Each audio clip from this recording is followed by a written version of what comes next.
Bienvenue dans le débat consacré au premier grand oral de Gabriel Attal. Le Premier ministre français a fait son discours de politique générale à l'Assemblée nationale, un discours d'une durée d'un peu plus d'une heure. Il affirme vouloir désmicariser, déverrouiller, débureaucratiser la France.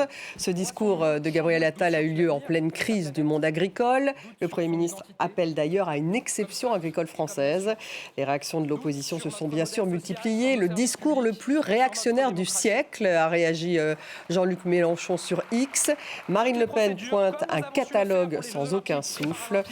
On va y revenir bien sûr, et revenir sur ce discours de politique générale. Finalement, est-il un succès pour Gabriel Attal? Gabriel Attal a-t-il convaincu? Quelles sont les annonces? Quelle est sa marge de manœuvre dans ce contexte de crise agricole? On en parle avec mes invités. J'ai le plaisir d'avoir à mes côtés Bruno Cotresse. Bonsoir. Bonsoir. Politologue et chercheur au CEVIPOF. Bienvenue. Alexandra Schwarzbro est avec nous ce soir, directrice adjointe de la rédaction de Libération.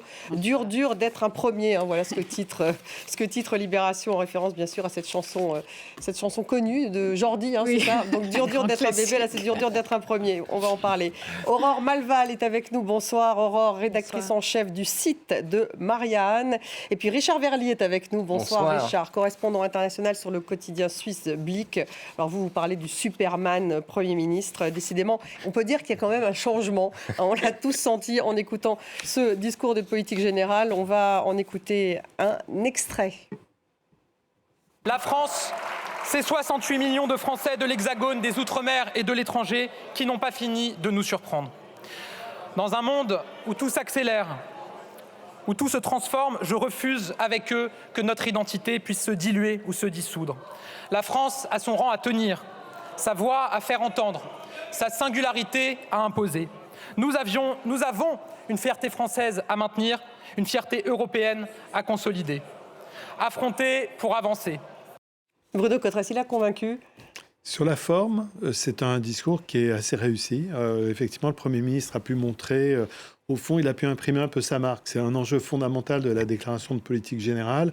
Et pour lui, en particulier, si jeune Premier ministre, qui prend la succession d'Elisabeth Borne, qui n'était pas arrivée à incarner dans l'opinion un personnage auquel les Français soient s'attacher, soient identifiés bien qui était Elisabeth Borne.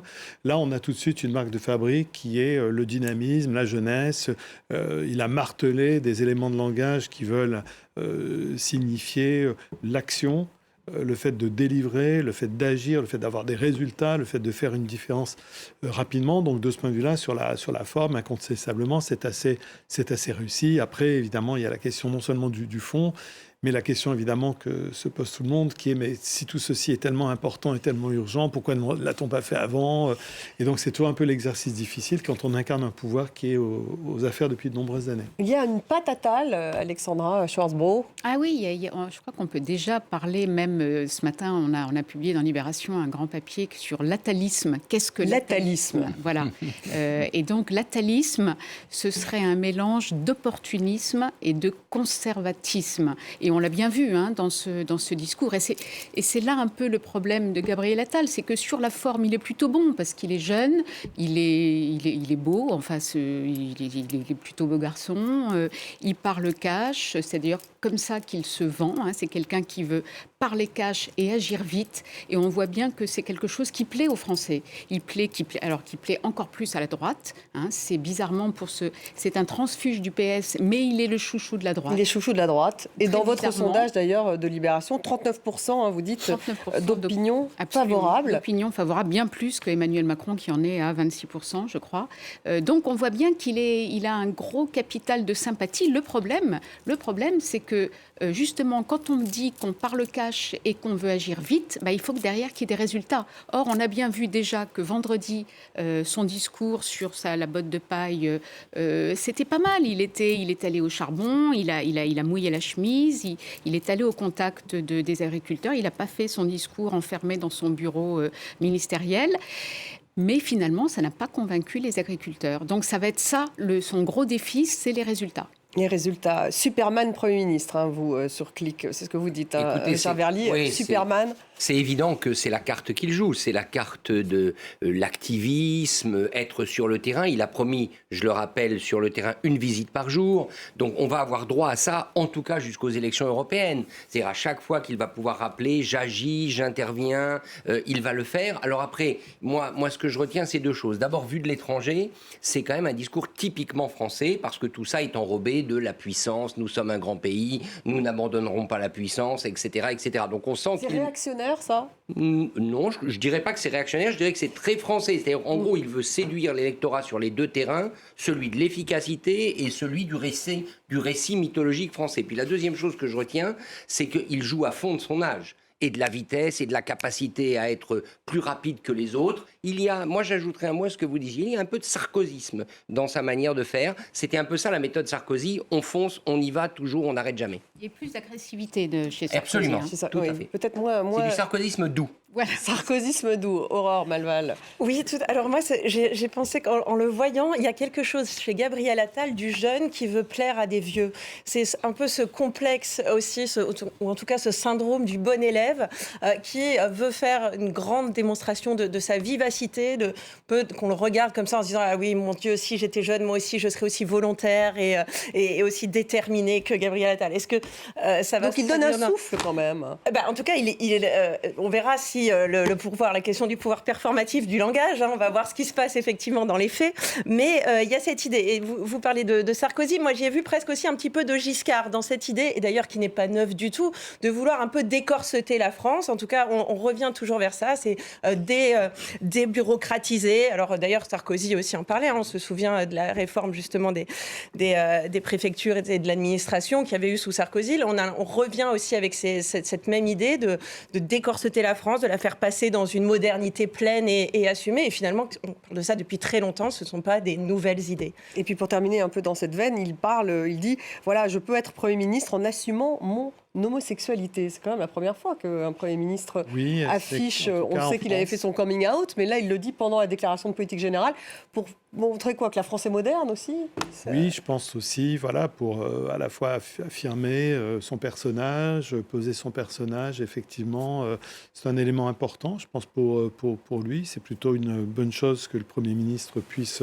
en tout cas, s'il le sent comme ça, en parler aussi librement dans sa déclaration de politique générale. C'est pas là-dessus, de toute façon, qu'il sera évalué. Je rejoins ce qui a été dit. Ça va être les résultats, effectivement, principalement, d'autant que lui met très fort le curseur très haut sur je suis quelqu'un qui délivre, je suis quelqu'un qui obtient des résultats, je vais vite, mais pour aller où? Ça ne règle toujours pas le problème, ce discours de politique générale. Au fond du substrat idéologique du deuxième mandat de la direction de politique publique principale dans laquelle nous allons. Est-ce qu'il s'agit de réparer les tuyaux qui sont percés en France? Nous entendons ça depuis très longtemps. Je rappelle qu'il y avait quand même eu, sous François Hollande, un fameux choc de simplification qui était aussi annoncé. Donc ça nous raconte... Sur la simplification, on a l'impression effectivement d'une sorte de marronnier. Oui, voilà. C'est compliqué de simplifier. C'est compliqué de simplifier, on s'en rend compte. Donc, pour prolonger sur l'histoire de l'homosexualité glissée dans le discours, il est plutôt de bon ton que dans un discours de politique générale, une déclaration de politique générale, le Premier ministre glisse quelque chose d'intime. Elisabeth Borne l'avait fait, vous vous souvenez, quand elle avait dit, qu'est-ce qu'elle avait dit? Elle avait parlé de son père, je crois. Et là, tout le monde se demandait de quoi allait... est-ce que Gabriel Attal allait aller sur le terrain, dévoiler quelque chose d'intime? Et il y a eu cette petite touche à la fin, justement, quand il a glissé ça, en effet, pour montrer qu'il est aussi de son temps, de 2024. Il a parlé de la France de 2024, où en effet, ce n'est plus un sujet. Mais simplement, là aussi, pour rebondir sur ce que vous disiez, c'est un discours pour plaire aux vieux, mais comme Macron, il est vieux c'est un jeune qui est vieux dans sa tête déjà. On le voit bien. Hein, les électeurs de Macron sont vieux, par ailleurs. Oui, c'est vrai. Mais ce sont des hommes jeunes qui ont séduit par leur jeunesse. Qu'est-ce que vous voulez dire quand vous dites qu'il est vieux dans sa tête? Parce qu'il a des références, tout ce qui est l'uniforme, le service national universel, l'ordre, l'autorité. Dans sa tête, il est vieux. Par son conservatisme qu'il est un peu vieux dans absolument. sa tête. Oui, moi je pense surtout qu'il y a une dimension qu'il ne faut pas oublier, c'est la dimension d'exercice de communication. Tout ça a été parfaitement scripté. Il est plutôt bon, on peut dire. Il y a la dans séquence la autoritaire. Et communication. puis il y a quand même le bouc émissaire. Il y en a un, vous l'avez remarqué, c'est les Verts, les écolos. On parle de décroissance qui rime avec pauvreté. Enfin, c'était pas l'expression exacte, mais il a employé ces deux termes. Il dit l'écologie ne sera que si elle est populaire. Bref, au passage, on trouve quand même quelqu'un à diaboliser. C'est les écolos qui sont un peu dingos. Pardonnez-moi, mais c'était l'idée du discours. Vous êtes d'accord, Aurore Malval, là-dessus? Alors, oui, effectivement. J'ai un peu les écolos. C'est un peu la magie qui se retrouve là dans le discours de Gabriel Attal. C'est un petit peu la magie du en même temps. Macroniste, qu'on théorise maintenant depuis plusieurs années. Mais je le note, effectivement, vous le relevez sur cette question de l'écologie, ça marche aussi avec la souveraineté. On a cette idée de la souveraineté française. Vous avez parlé aussi de cette idée de la puissance qui revenait. Mais le mot souveraineté a été prononcé 23 fois par Gabriel Attal. 23 fois, mais il place cette souveraineté à différents échelons. C'est-à-dire qu'il l'amène, il parle de la souveraineté française, puis il dit aussi cette souveraineté française ne peut se réaliser que dans l'Europe, qu'avec la souveraineté européenne. Je n'ai pas exactement compris ce qu'il entendait d'ailleurs précisément par là, parce que la souveraineté est assez indivisible, en tout cas au sens de la Constitution française. Et donc il a en même temps, c'est en même temps. Oui, il faut être souverain, mais pas trop. Il faut être souverain dans les bonnes règles du marché de Bruxelles pour être de bons élèves et pouvoir pleinement ainsi capter la grandeur de la France. Donc ça, c'est l'esprit de 2017, en fait, qui reste un peu, là. Totalement. Oui, vous êtes d'accord? Oui, totalement. Bruno Cotresse. Je trouve qu'on retrouve quand même la volonté de s'inscrire dans les pas d'Emmanuel Macron, du Macron 2016-2017, à la fois avec un récit sur la France, que le problème fondamental de la France, ça serait des conservatismes qui empêchent les énergies de s'exprimer. Aujourd'hui, le discours était plein quand même de cette référence qui plaît effectivement à un électorat de droite, un peu senior, qui trouve qu'ils ont assez rempli de paperasse dans leur vie, qu'on a assez payé d'impôts, et qui est un discours qui globalement plaît effectivement à l'électorat de droite. Mais voilà, il y a ce récit sur la France et qui pose du coup ceux qui s'attaquent à ce problème, Gabriel Attal, Emmanuel Macron, un peu comme des héros, des Sisyphes qui doivent remettre en permanence sur le métier de réformer le pays impossible à réformer. Et au fond, Emmanuel Macron s'est clairement lui installé dans cette narration. On voit que Gabriel Attal essaye de renouer avec cet esprit qui héroïse celui qui prononce ses paroles et qui est un homme d'action qui va mettre toute son énergie, son talent, sa jeunesse au service de renverser la vapeur de ce point de vue-là. Vous avez parlé d'écologie. Je crains depuis vendredi que l'écologie passe par pertes et profits pour résoudre la crise agriculture. Déjà, on savait que Macron n'était pas du tout branché sur la défense de l'environnement, bien qu'il ait démarré son premier quinquennat avec Make the Planet Great Again. En fait, tout ce qui a suivi a montré qu'il n'était pas du tout sensible aux questions environnementales. Et là, on voit bien, depuis le discours vendredi de Gabriel Attal, quand il a dit « l'agriculture doit être au-dessus de tout », on voit bien que l'agriculture, il veut la mettre au-dessus des normes environnementales et de tout ce que les associations environnementales, les écologistes s'emploient à essayer de mettre sur le devant le sommet de la pile depuis des années et qui risque là de se retrouver tout en dessous de la pile, ce qui est quand même très très préoccupant. Il voulait s'adresser à la classe moyenne, ça il l'avait déjà dit, donc il veut désmicariser la France. On l'écoute. Oui, j'assume de le dire, il faut désmicardiser la France. Dès le prochain projet de loi de finances, en nous appuyant sur les propositions de parlementaires, de partenaires sociaux et sur un certain nombre de travaux d'experts qui sont actuellement conduits, nous commencerons à réformer ce système. Dans le même temps, nous devons continuer à baisser les charges qui pèsent sur la classe moyenne. Nous tiendrons l'engagement du président de la République d'une nouvelle baisse d'impôts de 2 milliards d'euros. Cette baisse d'impôts sera financée et la solidarité nationale devra s'exercer pour nos classes moyennes. Désmicardiser la France, Richard Verly. Donc là, effectivement, il s'adresse aux classes moyennes. C'était un petit peu... Il en parlait depuis un moment, des classes moyennes. Oui, il a aussi annoncé une prime de 800 €, si je ne me trompe pas, pour les infirmières. Assortie d'une augmentation de 200 €. Donc là, le montant est connu. Bon, c'est facile de dire désmicardiser, mais il y a la réalité de l'économie. Je rappelle que Bruno Le Maire a commencé l'année en disant qu'il fallait réaliser 12 milliards d'économies sur le budget. Donc, il en a parlé aussi. On parlait de réarmer notre pays avec... On est vraiment dans une annonce c'est une punchline, c'est de la pure com désmicardisée, parce que le SMIC, après tout, c'est aussi, il a une vertu, le SMIC, c'est que c'est un plancher au niveau de rémunération. Il y a des pays qui n'en ont pas. J'en parle en connaissance de cause. Il n'y a pas de salaire minimum en Suisse, même si les salaires minimums sont plus élevés. Même même si les salaires, sont plus élevés. Donc, je crois que... Puis, moi, j'aime pas ça. Désmicardiser, ça voudrait dire quoi? Ça voudrait dire que les gens qui ont le SMIC posent un problème? Non, je trouve pas que c'était la meilleure partie de son discours. Réaction, Marine Le Pen, on va l'écouter tout de suite. Elle parle d'un catalogue sans aucun souffle.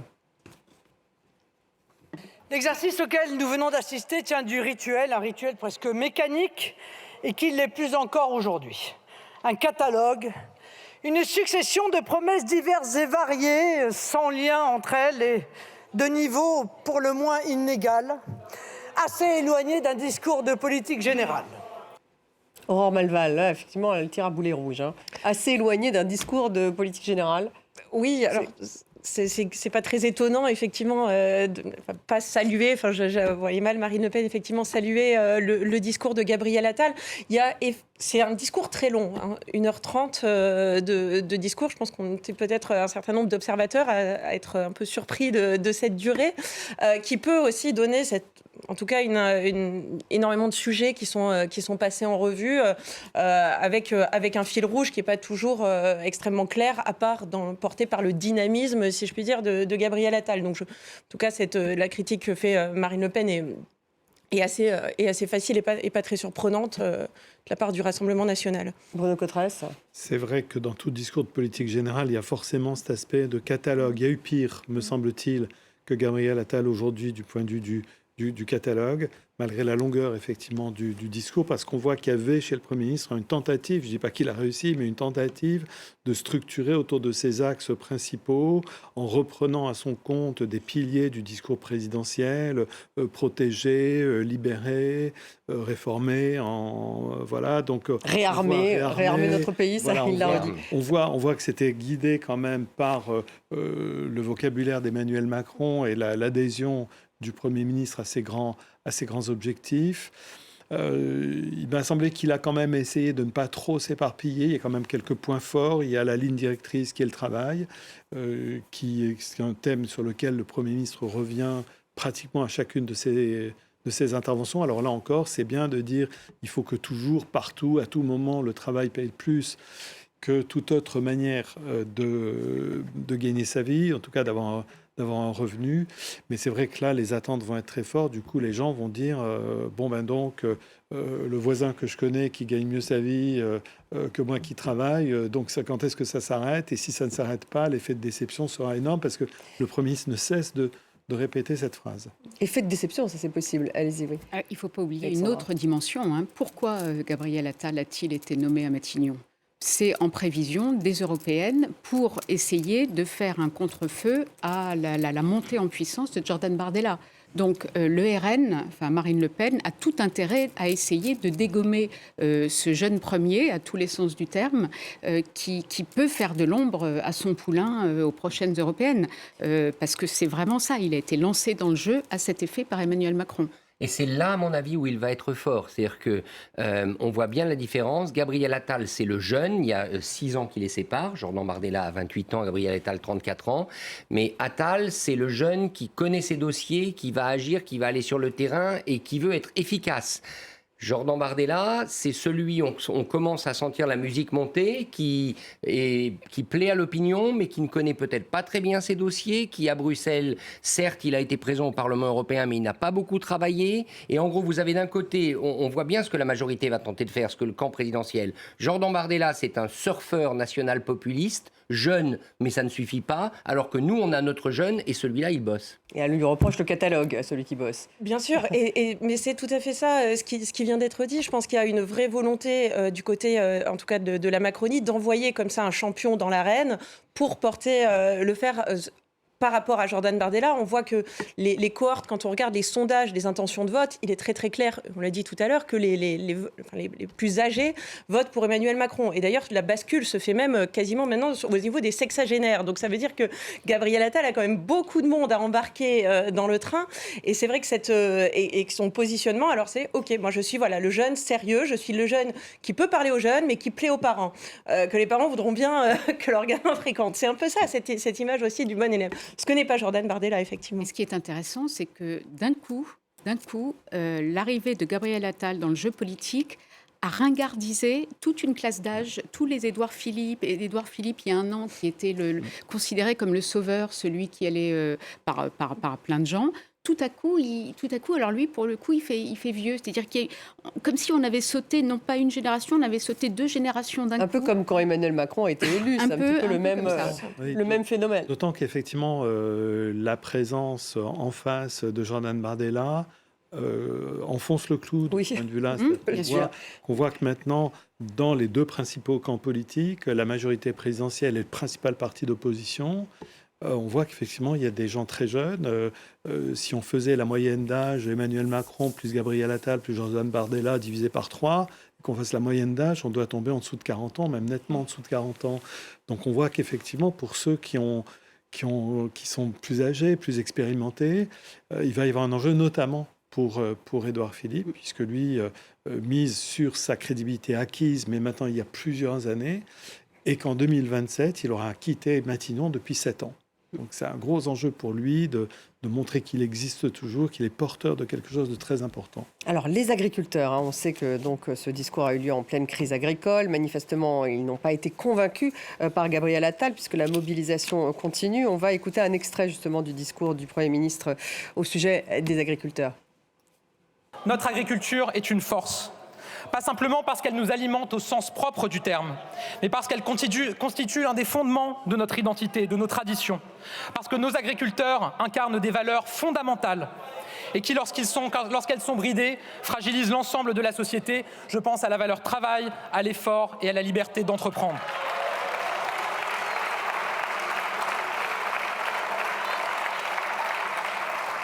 Notre agriculture est une force et notre fierté aussi. Alors je le dis ici solennellement, il y a et il doit y avoir une exception agricole française. Une exception agricole française, voilà, j'interroge le Suisse. C'est facile à dire. C'est un peu comme l'exception culturelle, en fait, il reprend cette idée. Absolument, sauf que sur la culture, l'Union européenne n'a pas les mêmes compétences que sur l'agriculture. Et que sur la culture, l'argent reçu par les agriculteurs ne vient pas de Bruxelles. Donc il y a quand même d'énormes différences. C'est-à-dire que sur l'agriculture, compte tenu de la manne financière que représente la politique agricole commune, Bruxelles a son mot à dire. Alors Emmanuel Macron explique que dès jeudi, dès le sommet européen extraordinaire, qui n'est pas consacré à l'agriculture du tout. On va y revenir d'ailleurs. Mais il va commencer à en parler avec Mme von der Leyen. Écoutez, très franchement, ça, pour moi, c'est vraiment de la communication. Ça ne veut pas dire qu'il n'y croit pas. Peut-être qu'il le croit, peut-être qu'il va défendre ça, mais il ne peut pas y avoir d'exception agricole française dans l'Union européenne. Il peut y avoir une spécificité d'un certain nombre de mesures, mais ça ne peut pas être une exception, ou alors il faut sortir de la politique agricole commune, entendons-nous sur les mots. Exception, ça voudrait dire qu'il y a des règles que la France décide de ne pas appliquer. C'est pas possible. Ça peut d'autant moins être une exception que je ne sais pas si vous l'avez forcément vu, mais la crise agricole, elle n'a pas lieu seulement qu'en France. Elle est européenne. Elle est européenne, elle a lieu en Belgique, en Allemagne. Là, j'ai vu que en Grèce, les agriculteurs commençaient aussi à s'agiter. En Espagne aujourd'hui. En Espagne, enfin partout. Là, tout le monde agricole est en train de se mobiliser aux 4 coins de l'Europe. Et donc, il ne peut pas y avoir chaque fois une exception agricole grecque, espagnole, belge, française. C'est impossible. Il y a eu peu d'annonces quand même pour les agriculteurs, Bruno Cottress. Juste d'ici le 15 mars, toutes les aides de la PAC, justement, la politique agricole commune, seront versées sur les comptes bancaires des agriculteurs. Et puis, il a évoqué la suppression de certaines normes.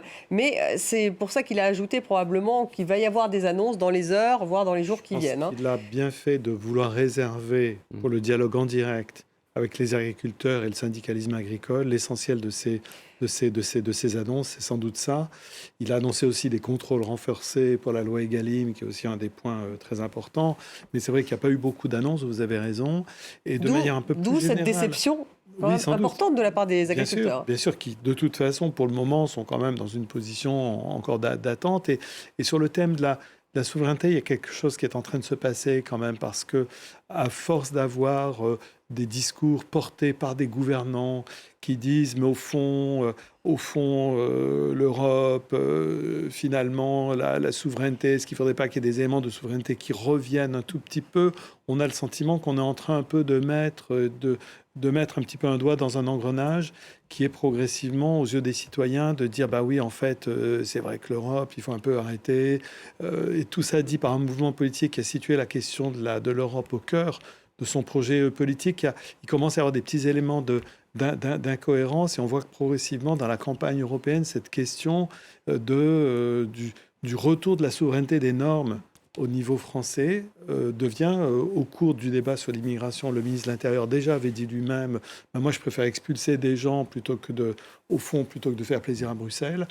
Et donc on voit qu'il y a quelque chose qui est en train de se passer sur ce thème. Et ça va avec ce terme d'exception, vous trouvez souveraineté, exception, bien sûr, qui souligne la difficulté française classique à penser l'Europe avec le regard des autres Européens, pas seulement depuis Paris. Effectivement, c'est quelque chose qu'on observe, d'ailleurs dans plusieurs pays, vous l'avez dit, la France n'est pas la seule à opérer ce retour en tout cas, mais c'est vrai qu'en France c'est peut-être plus particulièrement sensible parce qu'il y a encore quelques années, la souveraineté était un gros mot. Donc on ne pouvait parler de souveraineté qu'à l'extrême droite de l'échiquier politique. Aujourd'hui c'est quelque chose en tout cas qui transcende beaucoup plus les clivages. Après, encore une fois, c'est un joli mot, la souveraineté, mais encore faut-il se donner les moyens de la mettre en œuvre. Et aujourd'hui tout le monde parle justement de récupérer de la souveraineté tout en étant justement dans un espace de libre-échange et en n'envisageant pas, en tout cas, d'en changer certaines règles. Et je pense, d'ailleurs, on a parlé de l'application de cette loi Egalim. Effectivement, on le voit avec la question des centrales d'achat européennes qui se trouvent donc en dehors du territoire et qui permettent à la grande distribution de négocier des tarifs en se passant du respect de la loi Egalim. Il en a parlé en disant il faut appliquer la loi Egalim 1, la loi Egalim 2. C'est bien de dire il faut. Moi, attendons de voir qu'est-ce qui est mis en place pour la faire appliquer. Oui, avec un autre élément, la punchline de Jordan Bardella, elle est toute trouvée. Il l'a déjà prononcée à plusieurs reprises. C'est l'Europe de Macron qui est la raison de tout ça. C'est-à-dire qu'on voit bien que le Rassemblement national va taper sur l'Europe de Macron. Et franchement, c'est un angle difficile pour l'actuel gouvernement. Parce que l'Europe de Macron, tout ce qui a été décidé à Bruxelles, tout ce qui est contesté par les paysans, le gouvernement français a participé aux négociations et il a signé au bas de la page. Le Green Deal, qui n'est pas encore appliqué, il a été signé par le gouvernement français. Donc, parler maintenant d'exception alors qu'on a signé le Green Deal, moi, je trouve qu'il y a quand même une forme de contradiction. Alors, il a quand même dit, Gabriel Attal, en quelques mots, que grâce à l'Europe, on avait pu avoir des vaccins contre le Covid. Grâce à l'Europe, on avait pu se mobiliser sur l'Ukraine, affronter les géants du numérique. Voilà, il y a quand même eu quelques phrases pour rappeler tous les bienfaits que pouvait apporter l'Europe. Mais bon, c'est vrai que sur 1h30 de discours, c'était vraiment quelques mots. Alors, ce qui est intéressant, c'est qu'Emmanuel Macron, donc, qui est en visite d'État en Suède, a donné une conférence de presse, donc commune d'ailleurs avec le chef du gouvernement suédois, et il a évoqué justement tous ces sujets juste avant le discours de politique générale de Gabriel Attal. On va l'écouter, Emmanuel Macron. On doit au niveau européen avoir une politique qui est cohérente avec cette souveraineté alimentaire que nous défendons. C'est aussi pour ça que je verrai la présidente de la Commission jeudi, parce qu'on a demandé des choses très concrètes pour nos agriculteurs. D'avoir des mesures claires sur les importations venant d'Ukraine, car on a aujourd'hui en volume et en qualité des choses qui déstabilisent le marché européen, qu'il s'agisse des poulets comme des céréales. 2, d'avoir une clarté sur le Mercosur. Nous demandons à ce que l'accord, là, tel qu'il est en place, ne soit pas signé. Et 3, d'avoir aussi des souplesses, je ne vais pas rentrer ici dans la technique, mais sur la question des jachères, des prairies, qui sont très importantes. On a besoin de produire plus dans un contexte de guerre en Europe, et parce que nous voulons cette souveraineté alimentaire. Et donc on veut aussi de la souplesse sur certaines règles qu'il y a dans cette PAC, qui sont un casse-tête pour beaucoup de nos agriculteurs. Bruno Cotresse. Donc là, Emmanuel Macron qui va à Bruxelles voir Ursula von der Leyen. Effectivement, ce sommet extraordinaire, au départ, c'est l'Ukraine. Et on n'en parle que de l'Ukraine. On voit bien sûr, que la question agricole s'invite à ce sommet. Et puis finalement, c'est cette question des jachères, cette question des exportations ukrainiennes et du Mercosur, ça fait partie des revendications des agriculteurs français et européens d'ailleurs. Oui, bien sûr. Le chef de l'État, on voit là, il voit bien qu'il doit embrayer sur cette question, parce qu'il ne faut pas non plus que le chef de l'État donne le sentiment que Gabriel Attal, lui, colle aux demandes, aux tensions à l'intérieur du pays, pendant que lui, au fond, se réserverait la politique internationale, les grandes discussions européennes. Donc il s'agit pour lui de réinjecter effectivement du Emmanuel Macron dans le débat national, puisque là, il a été absent pour raison de déplacement à l'étranger, et puis aussi de réinjecter des questions de souveraineté européenne dans les discussions avec l'Ukraine. le sommet, effectivement, normalement, c'était pour parler de continuer sans doute à fournir l'aide militaire, une aide militaire, et non pas pour dire aux Ukrainiens de garder leur poulet. Mais voilà. là aussi, c'est dramatique ce qu'on l'entend dire Emmanuel Macron sur l'agriculture, parce que là, il est en train de piétiner tout un tas de demandes des écologistes. de la jachère. Mais oui, qui est quelque chose d'impératif pour laisser respirer les sols et laisser se renouveler. Mais ça fait partie des grandes revendications des agriculteurs. Absolument, en tout cas, ça fait partie des grandes revendications, mais on risque de vivre un retour en arrière qui va être terrible pour l'avenir de la planète. Alors, il a un avantage, Emmanuel Macron, c'est le calendrier. Comme tous les gouvernements européens sont en campagne pour les européennes, théoriquement, beaucoup vont remettre en cause ce qui a été signé. Et puis ensuite, il y aura les élections et on verra ce que ça aura donné. Mais moi, je m'attends quand même à un élan de démagogie sur l'Europe assez prononcé jusqu'au 9 juin, c'est-à-dire à la date des élections. Là, vous parleriez de démagogie déjà Écoutez, je pense qu'Emmanuel Macron, quand il dit qu'il faut tordre le bras à certaines dispositions de la PAC qui sont trop compliquées, quand on connaît le nombre de fonctionnaires français à la mission à Bruxelles, mission permanente qui s'occupent de politique agricole, s'ils ont laissé passer des procédures problématiques, on se demande vraiment à quoi ils servent. Et il était tout à fait au courant. Donc oui, c'est assez démago. Aurore Malval. Oui, alors effectivement... Il y a quand même quelque chose, ce qui est très difficile. En même temps, il dit qu'il ne faut pas tout mettre sur le dos de l'Europe. Hein.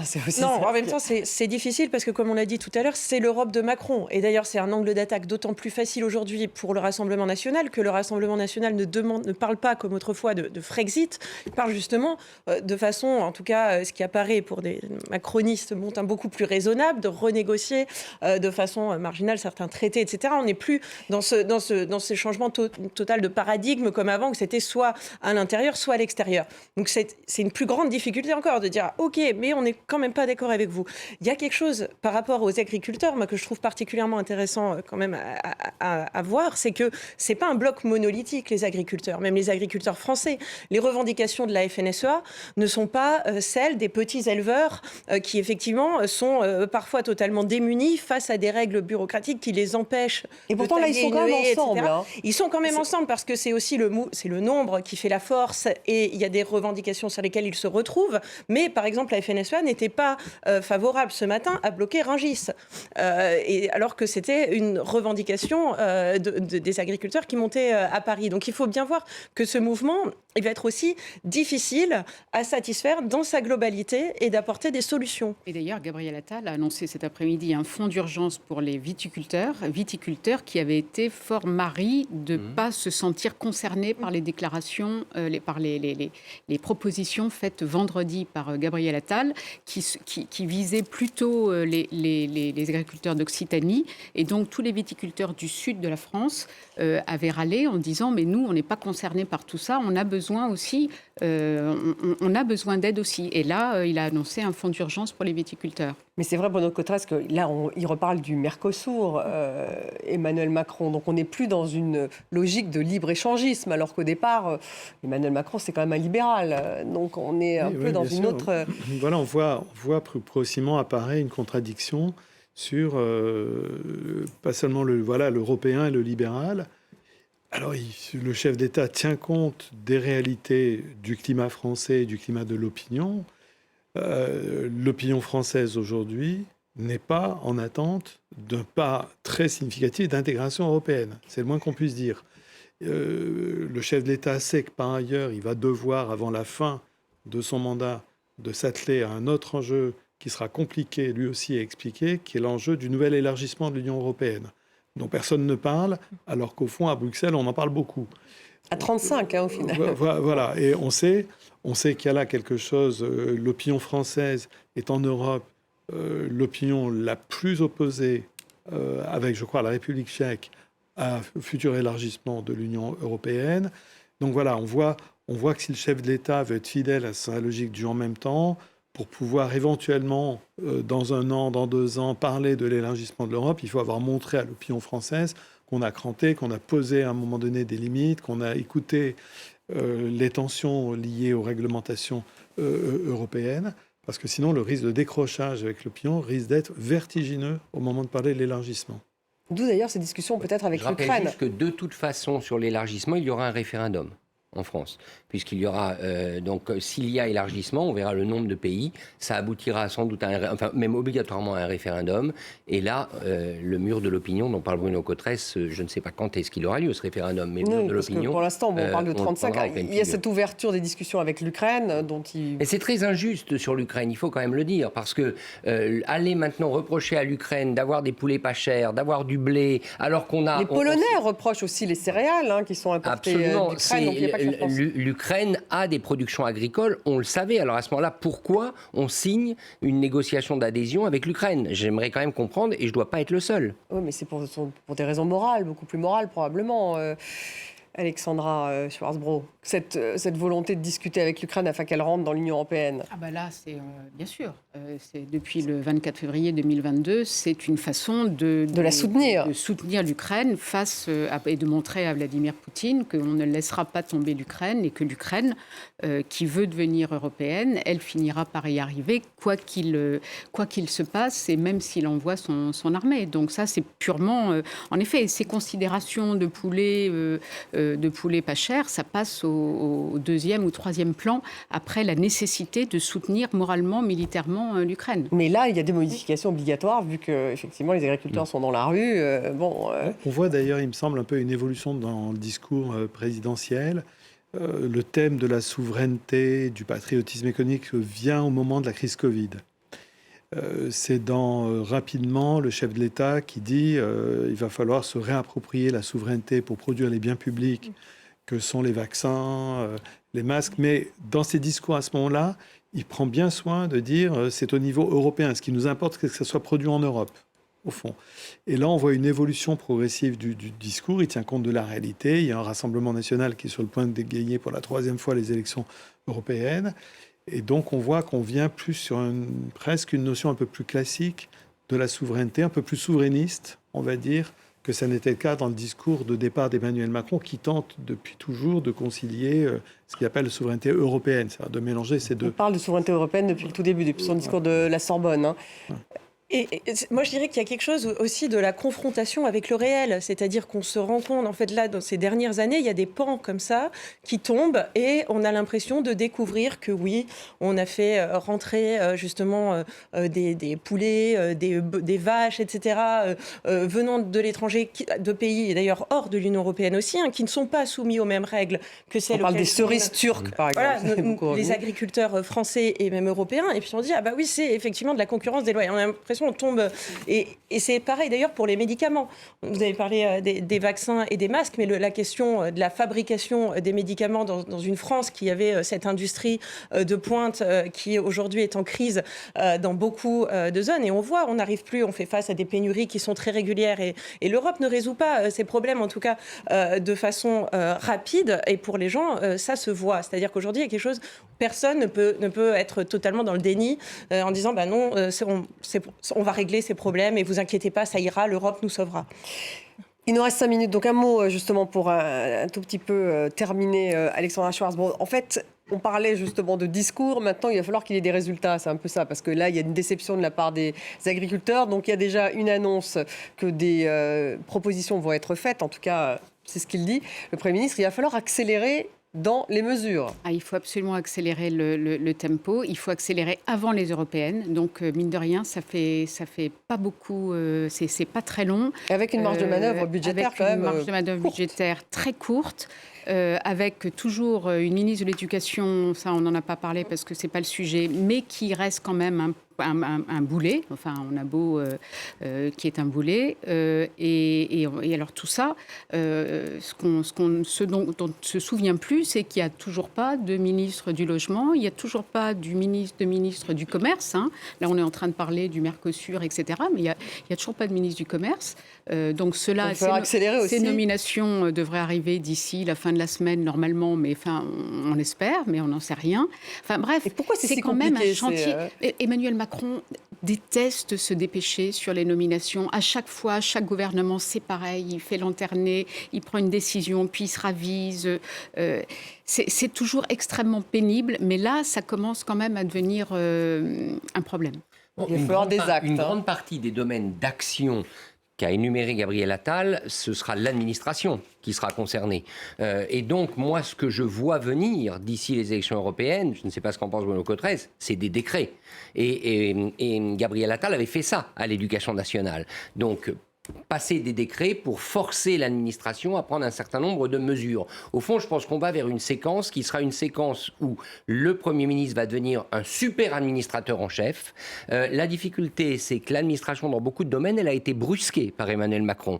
Et les réformes voulues par Emmanuel Macron ont irrité cette corporation. Donc on va voir le test et la capacité de Gabriel Attal. Il avait plutôt réussi avec les profs, il faut le reconnaître. Peut-être est-ce que ça va être vrai dans d'autres domaines. Est-ce que ça va être la baya, là, dans les jours qui viennent? C'est très clair dans le discours, effectivement, qu'il était en position de chef, non pas de l'État, mais effectivement, à Matignon, on est chef de la machine quand même, de la fonction publique, de l'ensemble des administrations. Il a beaucoup parlé de cette question. Effectivement, beaucoup des mesures qu'il a annoncées sont des mesures où, effectivement, le gouvernement peut assez facilement appuyer sur le curseur. Signer un décret. Je ne serais pas étonné qu'il procède à quelques nominations de direction de l'administration centrale ou des choses comme ça pour accélérer les choses. Oui, tout à fait. Aurore Malval. Je suis d'accord tout à fait avec ce qui... Il faut faire des annonces. Il y a des annonces, mais c'est un petit peu... C'est la méthode Attal. D'ailleurs, vous avez évoqué la baya. Je n'ai pas entendu depuis, justement, cette question de nouveau bilan des atteintes à la laïcité, comme cela avait été le cas sous son mandat et sous celui de Pape Ndiaye. Donc, on fait une annonce qui a frappé fort. Tout le monde... en tout cas, cette annonce Parce qu'elle a été suivie d'un décret, c'est ça, en fait. C'est ça, et puis derrière, qu'est-ce qui se passe? Finalement, le problème a été donc totalement réglé par ce décret, doit-on croire, sur parole. Et l'avantage des décrets, c'est que bien évidemment, vous ne tombez pas sur l'obstacle de la majorité relative à l'Assemblée nationale. Oui, parce qu'il continue à avoir une majorité relative à l'Assemblée nationale. Ça n'a pas changé. Donc la marge de manœuvre, Bruno Cotresse... Non, il en a parlé d'ailleurs, en disant qu'il appelait les oppositions à travailler, à transcender leur logique partisane au nom de l'intérêt supérieur national. Il y a quand même des grands dossiers. Il y a celui de la fin de vie, il y a celui de l'IVG. Là, on peut pas faire... C'est pas des décrets, là. Voilà, et puis il y aura de toute façon toujours le même problème sur le texte le plus important de l'année, qui est le texte budgétaire. On en est maintenant à 2 exercices budgétaires adoptés au 49.3. Ça pose une question à un moment donné quand même. Sur le prochain 49.3 qui sera utilisé. Voilà, c'est comme sur le texte budgétaire qui est quand même le pilier de la vie parlementaire. Alexandra ? Pas mieux, ça va être dur d'être premier. Voilà. Dur, je boucle la boucle. Merci beaucoup Alexandra Schwarz-Pro, Aurore Malval, merci Richard Verly, merci Bruno Cotresse, merci à vous tous de nous avoir suivis. Voilà ce qu'on pouvait dire sur ce discours de politique générale du Premier ministre Gabriel Attal. Vous pouvez retrouver l'émission sur les réseaux sociaux, également en podcast. À demain.